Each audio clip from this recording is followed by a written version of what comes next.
So I missed the early bus this morning, which means I have to stand around and wait for about 20 some odd minutes for the next one to show up. So I thought I'd cross the street from where my bus stop is. Bus stop is over there somewhere. There's a nice little artificial lake right behind me. Lake Ida Ann. Sound of running water and driving cars. How perfect.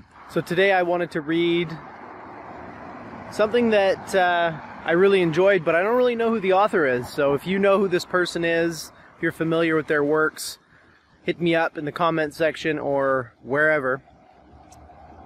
A woman by the name of Jetsuna Tenzin Palmo. Probably butchered the name. I tend to do that. Here's what she had to say, and I found it to be very, very pertinent and very fascinating. We spend so much time buying nice houses, decorating them according to our desires, making everything look nice. We keep them clean, well furnished, and beautifully decorated, and we show them with pride to other people. But actually, we don't live in our houses. We live in our minds. If we go somewhere else, we leave our house behind. We don't carry it with us. We are not snails. But our mind we carry with us everywhere. We live in our minds.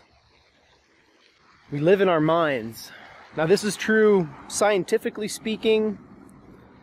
We know that what we experience on a daily basis is not reality, but our nervous system, or what our nervous system tells us about reality. And then on top of that, we add an extra layer of symbols. That's basically what perspective is, in my opinion. Perception, aka what you sense, and what your brain does with those sense impressions. And then on top of that, cognition. Our ideas and beliefs and impressions about what our brain tells us about the world. So if you combine those two, you get perspective. And that's all you can ever really know as an individual, is your perspective. Because you can never leave it. You can never break out of it. You can learn about other people's perspectives, but you're doing so from your own perspective. So when this nice lady says that you live in your mind, she's absolutely right. Everything you ever know happened in your mind. Everything that you've ever experienced happened in your mind. So why do we spend so much time decorating our houses and no time at all decorating our minds, our psyches? The analogy that I use is, instead of renovating your house, renovate your character. Instead of investing in your, kitchen, invest in your virtues. Try to cultivate something that you can take with you everywhere you go. Because when you leave your house, all the nice things that are in there are not going to help you in life.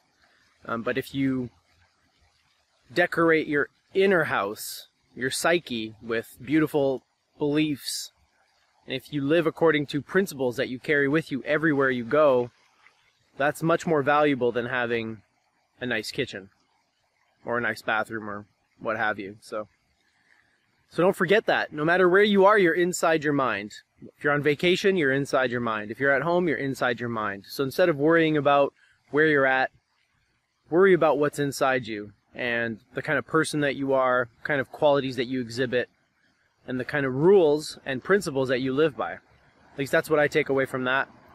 That's what I think is more important. Obviously I have clothes, I have a house. It's not that I'm advocating the life of somebody, a homeless person or anything like that. I'm just saying prioritize. Prioritize within, and everything around you is not going to matter quite as much, and you're going to enjoy it a whole lot more. So anyways, that's all I got for you today. Hope you enjoyed this little loaf. Live well, my friends.